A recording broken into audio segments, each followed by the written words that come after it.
we've discussed your experience studying to get to where you are now, but I want to speak to you more about your mentor in terms of, since doing this job, how have you been prioritizing yourself?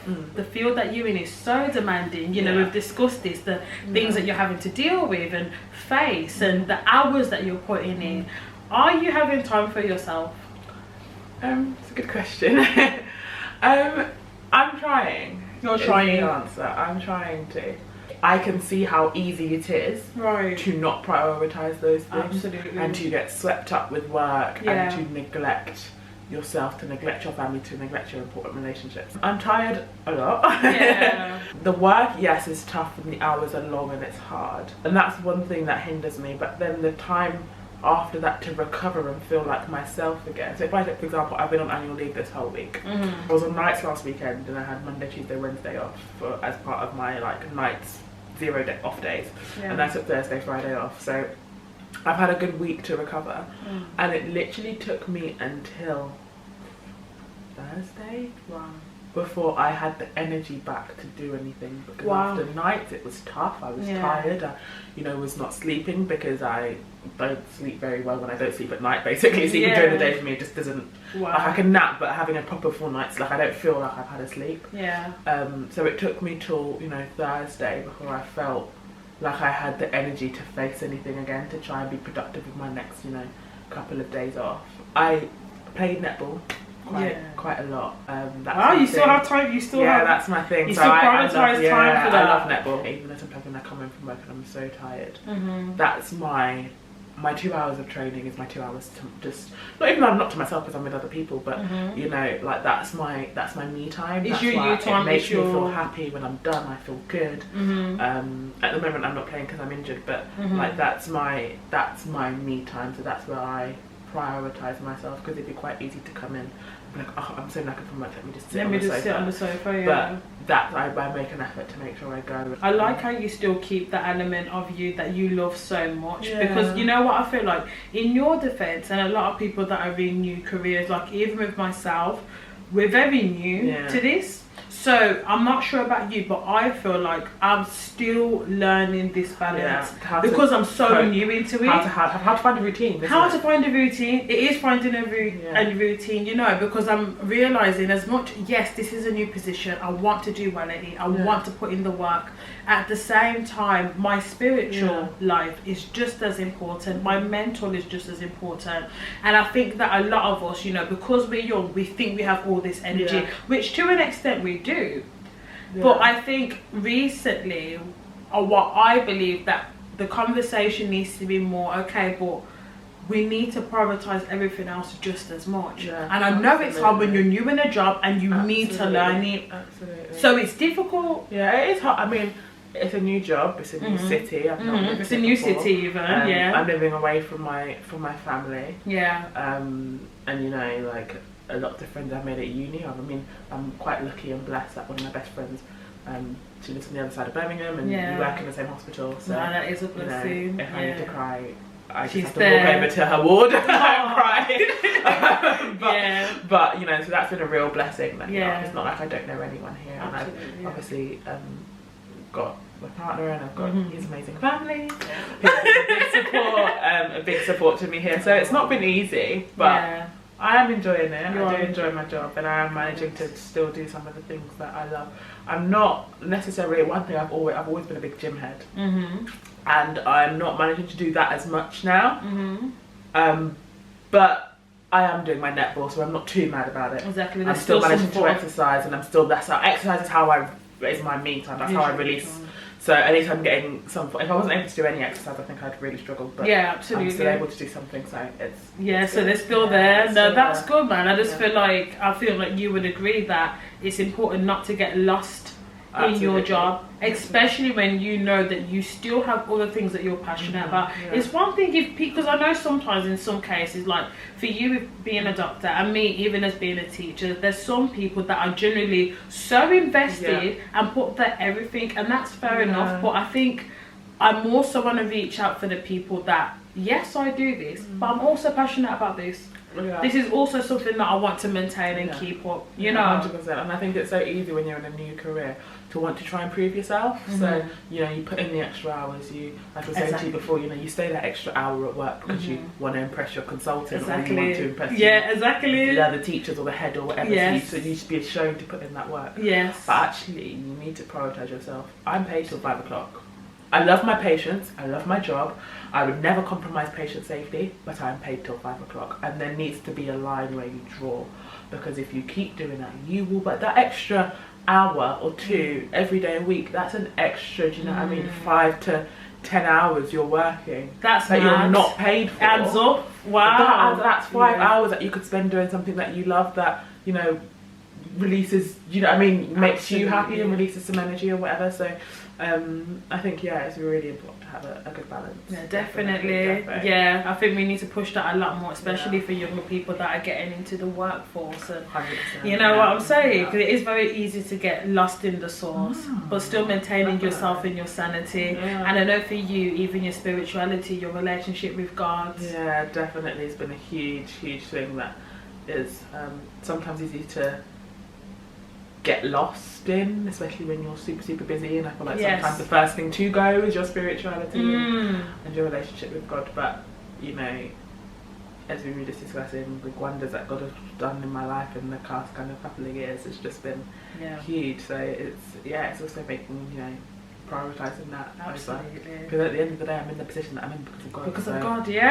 So I need to still keep you in this, right? Absolutely. No, but Hayley, we had a conversation. I remember, I think that's what made me think I need to interview this guy because there's so much more in store for you. God has so much bigger plans for you. And the conversation that stuck with me, Hayley, is that you mentioned that you actually want to, correct me, but this is, I'm just saying based on what I remember, that you want to work in prisons with black people and solely focus on the mental health. And I think what captivated me so much, Hayley, about when you were saying this is that we were having a really deep conversation. Like, you guys need to understand, like, it was so deep. We were speaking about how often as Christians, when it comes to mental health, there's a big blurred line, and because I always believed this, so having someone to further confirm my thoughts was even more a sigh of relief. Like, okay, this needs to be a conversation. We're going to be so real. In a lot of black churches, if you're going through something way deeper, even people might not know, but way deeper than you can even handle, the first go-to isn't necessarily therapy. We don't like to, medication. We don't like to diagnose people. It's all God can handle it. God will throw into it. And we had a very deep conversation because you want to work specifically in that area. Could you please elaborate? Yeah, of course. So I want to be, I think at the moment it might change. It might change. I'm a very indecisive person, if you know me. I want to be a psychiatrist, I think, and specifically want to work within the forensic sector of mental health. So forensics is the mental health of people who are within the criminal justice system. So it is a subspeciality of psychiatry that focuses on people who are often in forensic services, not always, but most of the time, are people who have committed seriously violent crimes. That is often the result of mental health. For example, when you hear about you know, these stories in the news and everyone goes, oh my god, it's really terrible that, you know, this person has walked through Birmingham and stabbed 5 people in the neck with a knife and, you know, is clearly unwell. That is a classic forensic patient, a patient who'd be dealt with by forensic services. So they would either go to prison, they'd go to court essentially for their crime, and they'd either be sent to prison or be sentenced to a mental health hospital. And that's what I want to do. So a lot of forensic work involved prison work, so a lot of consultant forensic psychiatrists were based at secure hospitals, so that places like Ashworth in Merseyside, Rampton in Birmingham, and Broadmoor, which is just outside London in Berkshire, and that's where we're based. Or so you have high, medium and low secure hospitals, and that's where our base is. But a lot of so forensic psychiatrists will do prison work, so they'll do mental health of prisoners. So they're kind of a bit like general psychiatrists for all prisoners, but their speciality is in kind of criminally disordered patients. Right. And a number of reasons why I wanted to get into mental health. The first reason for me is I have always wanted to do in my career, because just in case anyone knows, so with medicine, you start off as a junior doctor, you do your foundation year 1 and year 2 years, and you rotate every 4 months in different specialities. And after those 2 years, you then make a decision on what speciality you want to do for the rest of your career, and you then become a trainee in that speciality, and it often takes, between 6 to 8 years to become a consultant in that field, which is when you are essentially an expert or a specialist in that field. So you just go through the years of training, you become more and more senior until you become a consultant, and you sit your exams to become a consultant. I always wanted to do a speciality, so I always wanted to train in something that I could make the most difference to my people, and that's the most important to me. So be in a speciality where, obviously across the NHS and across the UK, black people are naturally at a disadvantage because of the colour of our skin. But there are particular specialities within medicine where there are huge discrepancies in the amount of the way black people are treated, or the healthcare of black people. Like I said, it's across the NHS. But you definitely, the two specialities where you most likely are going to see, in terms of statistics and numbers, where the care of black people is significantly lower, or the outcomes for black people are significantly worse than, let's say, white people. The first one is obstetrics and gynecology, so childbirth. Gynecology. Right. So obviously we all know about black women in childbirth. Yeah, that's some of the stories that we've heard and things like that. So that's one of the main reasons where I believe black people are at a disadvantage in healthcare. And the second place I think is mental health. Yes. I think mental health is a huge part of that. And statistically, because I did a master's in mental health and I wrote my dissertation in literally that subject about how black people are black people make up such a small minority of this country. It would make up such a large proportion of mental health services. The two don't seem to correlate. And so for me, I love obstetrics and gynecology, but I'm not a surgeon, so I don't think I could do that long term. A lot of obs and gynae is surgery, but I don't think I could do that. Even though I'd love to, but I just don't think it's for me. But mental health, for me, I find it really interesting, and I feel like that's, again, what I said about having that black patient on the ward and knowing that they may feel an element of relief knowing that they're being treated by a black doctor. I feel like that would be even more so in mental health because of the disadvantages that black people are at in the system, and the whole it's kind of like a bit of a cycle of black people statistically, or especially Caribbean. So take schizophrenia. Schizophrenia, I think is a 58% chance if you're black or Caribbean, you're more likely to have schizophrenia than a white person. So it's incredibly more common amongst black people. Really? Than it is. See, I didn't even know that. Yeah, it's incredibly common. It's not common, but it's more common. So amongst the general black population, it's not that common, but you're more likely to have schizophrenia if you're black than if you're white. And I think there's a number of issues there, like you were saying. So I think one thing is that there's obviously a huge amount of distrust between black people and government-run services, so National Health Service, prisons, police. Absolutely. There's a huge, rightly so, because of how we've been treated by government-run services, by the system, how we're treated by the police. There's a natural breakdown in relationship there, which means that when a black person is unwell and they need medication, they are less likely to seek help from mental health services because they believe that, essentially the services are against them, which to an extent is might be true. But I think that stops black people seeking help early and getting the right help early, whereas white people don't have that barrier. So therefore, because they don't have that barrier, when a white person has the early signs of mental health deterioration, they come and seek help straight away because they haven't got that barrier. But we don't. We hold out and we hold out and we hold out, and we go to church and you go to your pastor who tells you need deliverance. Well, you don't need deliverance. You need medication. You need therapy. And you don't need deliverance. That's not going to help you in this situation. And it's like, And so we go to other sources. You go to smoking. You go to smoking weed because you think that's going to help. You go to your pastor. You speak to your family, and because a lot of black families, again due to the relationship between black community and the system, and a lot of black families are very much so, we keep it in the family. We keep it to ourselves. We deal with this as a family. We don't let no one outside know, because number one, we don't want other people looking at us like we can't handle our own, and number two, we don't want anyone knowing, any authorities knowing, and come and taking you away. So they deal with problems in house, which means that black people present later to the system, which means they're more likely to get sectioned, because when they present, they're further down the line of deterioration, which means there's no chance of involuntary help. So where you can go in and you can voluntarily get help, we're past that point now. You're too unwell, so now I need to keep you here against your will, and now I need to force you to have medication by injection, because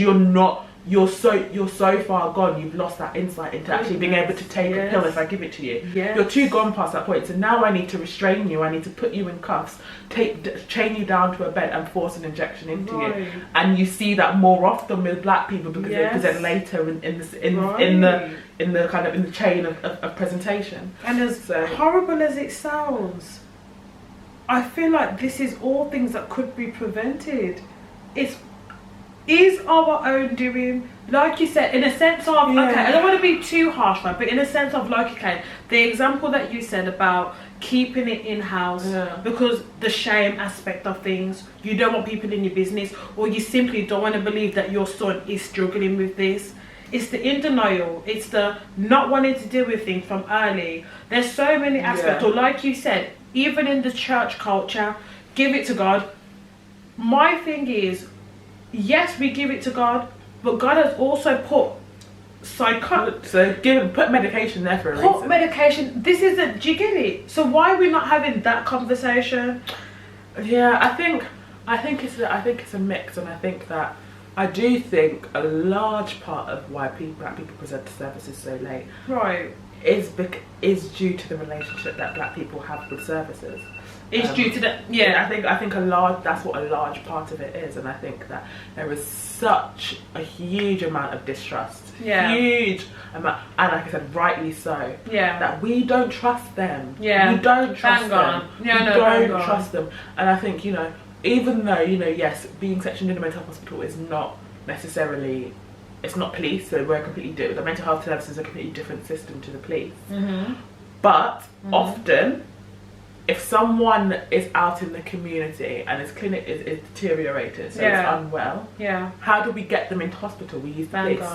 We use the police. We put them in the back of a car. We get the police round. We restrain them. We don't go and do it ourselves as mental health. We get the police. So the police staff is deemed of our face. Once they drop you off at our hospital, they've got nothing more to do with you. They're not in. But that's what your family see. Your family see you be taken away by police, and the psychiatrist walking behind you. For all you know, they've gone to a prison cell. Do you know what I mean? Even though it's not necessarily like that. So I think there's a huge distrust, and I think where we start to rebuild that is by having black psychiatrists and black psychologists and mental health professionals who, because if I explain this to, and it's very much like COVID and the vaccine, and I feel like as a community, if you hear it from one of your own, you're more likely to trust it than if you hear it from a white man in a suit at a podium on a TV. Do you get it? Because and I've done that a lot. I've done that a lot with COVID and the vaccine, and actually had quite good reactions from people when I'm saying when I'm breaking it down to you. Now you're hearing it from someone who knows what they're talking about and who also looks like you. Do you know what I mean? I'm with you. I don't trust them too. Do you know what I mean? I've got two younger brothers who are 17 and 19. Both have been put in the back of police cars unfairly and stopped and searched because they're two young boys on the streets of London. I don't like them either. I hate them too. I don't trust them either. But it's like, do you know what I mean? But I'm not here about them. I'm not here because of them. I'm not here because of the system. I'm here because of you. Because I care about you. And I want to try, if anything, I want to try and help fight your corner. Because if it's me and another white psychiatrist in here, I've got your, I'm going to try my damn hardest not to let them treat you a certain way because of the colour of your skin. Because I've got your back. I've got your, do you think you get it? And that's what I find, where I can make the most difference in kind of absolutely. You know, like you did bring up a very good point, because as I mentioned before, my confusion was okay, why is it so taboo in the black community to have these conversations? But you made an excellent point in the fact that because we see how we get treated, it always goes back to how we get treated. And as I say to the families that don't do anything earlier, it's not to bash them, but it's always like we always like there's it doesn't have to get this far. But like you 100%. Said, even as a concerned family member, yes, it could be shame. Yes, it could be we don't want people in our business. It could also be, what if they end up worse off? Yeah. Because we do see that as well. Exactly. And that's the thing. I think a lot of the whole the shame thing, and when I did some research into this kind of this area of it, a lot of the shame thing originates back in the Caribbean and back in Africa. I know in the Caribbean, in some parishes, they're quite small parishes, and it's kind of this whole culture of, you know, look at them people over there, they can't handle it, they can't, look at how, because at the end of the day, how you're out on the street is a representation of you and your family. So, you know, and that's how you're perceived, that's how your family is held. So, you know, if you've got a child, let's say, that's going and, you know, pickpocketing in local shops, that's why can't she control her kids? Like, why has she got her kids up like that? That's a reflection on the mother and what they're like as opposed. Do you know what I mean? And I feel like this is a very similar thing. So if you've got someone back in the Caribbean who, you know, you're known to have mental health problems, well, what have they done so wrong in there? What is in their genes? What is she feeding him? What's wrong with her ovaries that she's produced a child that's got mental health issues? So that's actually such a shame. They'd rather keep it in the family, rather keep him locked up and keep him at home than go out and seek services, because actually that brings shame upon the family. But actually it's nothing to do with any of that. Do you know what I mean? Nothing to do with that. But actually, you know, that's a lot of the culture that is still in play. It's still now in some parts of the Caribbean, and that's, you know, so it's quite interesting. Actually, kind of where that element comes on, and then we've obviously carried that over here. Carried it over here as to, you know, why that happens. But I like the emphasis on more black people. I think it's always more black people in these positions, 100%, and in these places to make the difference. You know, like you said, because it's that sense of trust. Even as much as the black parent seeing a black psychiatrist, I could already imagine how overwhelming for them to be like, oh my gosh, they're not just going to be dismissed. Exactly. There's more to why they did this action, and it's actually going to be taken seriously. And I feel like I think things are always a ripple effect. It can be a ripple effect in a positive and in a negative way. We can choose the positive though, by having more black people in these spaces, and I feel like that is one of the most hidden. Yeah, definitely. I think it's really, I mean, health is one of the most important, mental and physical health. Have that sense of, I'm not being treated this way because of my race. Yes. When the person in charge of your care is also black, I think it's a huge difference. I think it makes difference. You know, like I said, I've seen the effects of, you know, having conversations with family members of a black patient, the difference in communication, the difference in body language between when I have a conversation with them, when my white colleague has a conversation with them, it's a lot more relaxed. You're not necessarily coming on the defense because you know that with me, I'm not going to treat your relative different because of the colour of their skin, because we're the same colour. Do you know what I mean? Whereas, you know, I'm not going to overlook their pain. I'm not going to, I mean, even, you know, we hear things about people with sickle cell and, you know, their pain being ignored. Sickle is an incredibly painful thing. And, you know, as a black person who's likely to have, I have a family that suffers with sickle cell, you know, I'm less likely to do that. And do you know what I mean? I just think it makes such a big difference to, it really does. to people. So, no, I really like how that is also the motivation behind. Like you said you're not 100% sure in terms of, am I going to go down that route? I mean, I think for me, yes, it's about what I enjoy. But it's also about my duty to serve my community and to give back to my community. So like I said, I need to be in a space where I can serve black people and I can make a difference with black people. Those two options are obs and gynae for me, or mental health. And I love obs and gynae, but it's just not for me. Yeah. So I think that unless I was to start psychiatry, because I haven't yet, I've got a job in it next year in my F2 year, but unless I was to start it and literally hate it, I don't think I would waver. There's also nothing else that I particularly enjoy as much as I do psychiatry. So I think for now I am pretty set, but like I said, unless I start it and I'm just like, this is the worst thing ever, then I might have to have a rethink. Yeah. But for now I think that's where I can most tackle, if I can stop one patient being treated differently because of the colour of their skin, that's for me, that's my job done. So Hayley, to wrap up this interview, this amazing conversation, by the way, it's been so insightful. I'm sure a lot of people are being educated by this man, because it's even opening up my eyes, honestly. But I think the last question I would like to ask you, Hayley, is what is your overall goal, and what would you want to tell young black girls exactly like you, young black girls that want to be doctors, want to work in medicine, or want to work in the healthcare anyways, to make a difference in their community, or whatever God-given purpose was given to them? What advice would you give them? What's your overall goal? So advice, I'll start with the advice to young black girls. I'd say, don't, like, if you want to do it, do it. It's not easy, I'm not gonna lie.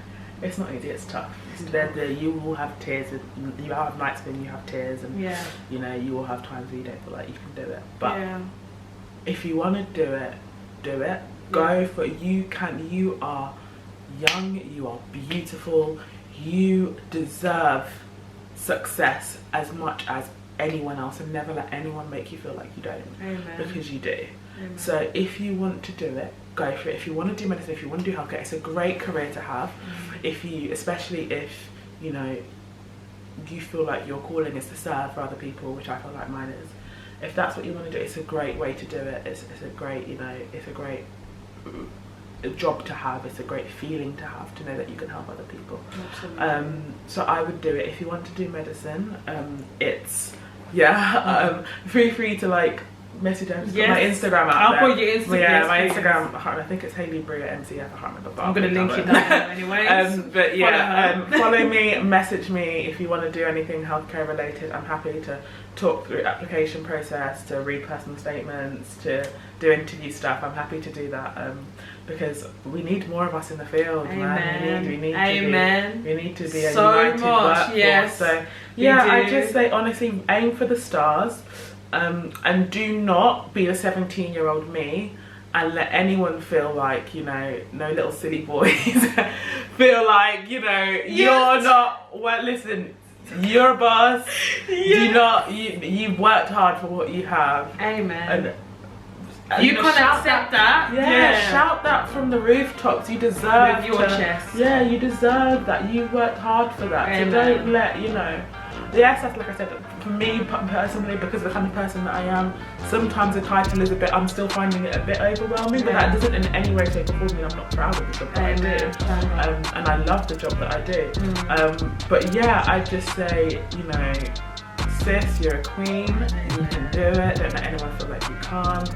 And for the stars.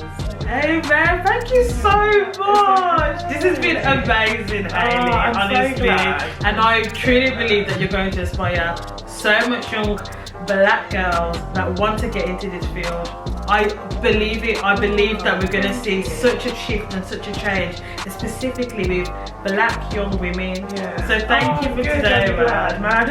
I just like, because you're saying I'm an overall girl as well, like as a black community, we are being shot at from every angle in this country. Absolutely. So I want to be able to give back to my community. I want to be able to serve my community, and whatever, that's my ultimate goal essentially. Whatever I do, I want to do it for the advancement of black people, and for the, you know what I mean, because there's not enough of us who are in these places that can use our voice to make a difference. There's not enough of us doing that, so I feel like I will work my socks off to be that consultant. because then I can sit there with that other white consultant and I can hold them accountable. Right now I can't hold a white consultant accountable because I'm too junior. But when I am at that point, you know, that's what it is. Absolutely. Honestly, guys, I really want you to keep that in mind, what she's saying. We want to be in positions where we can also be at these top meetings with our white counterparts and question why this is going on. Put our 10 foot in. We need more of it. I'll be honest, like, there is always going to be difficulty with us. There is, of course. There's no disputing that. But the more of us that are in these fields, I truly believe we are going to make a difference. 100%. I really do. It's never going to be a perfect world. We can make it a better one. Exactly. Especially for people like us. And Hayley, I take my hat off for you for putting your feelings aside, listening to God's will for your life. And this is what I mean, guys, especially if it's God's will for your life, please do not hinder it. Do not quiet it for no little boy, period. And in general, don't quiet it. God said you've got to do this, so we're doing this. We need to be in more of these spaces, and I truly believe that we will. So Hayley, thank you so much. Thank you for having me. It's been such a pleasure. It's been so fun.